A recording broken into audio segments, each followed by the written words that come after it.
Nagsimula na ang taping ng biggest family drama series ng taon ng Kapuso Network na Pulang Araw.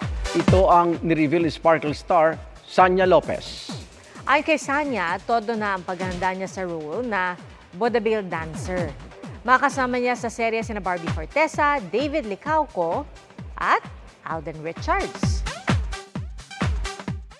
Medyo nag-a-adjust pa rin kami ni na Barbie, pero excited kami para dito sa proyekto na to kasi napakaganda.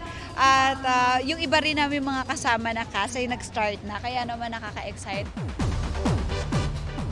Nagsimula na rin daw mag-taping si Sanya para sa Encantadia Chronicles Sangre, kung saan makasama niyang muli ang mga OG at new generation Sangres. Katatapos din nila ng shooting para sa pelikulang Playtime. Mga kapuso, sama-sama tayong maging saksi.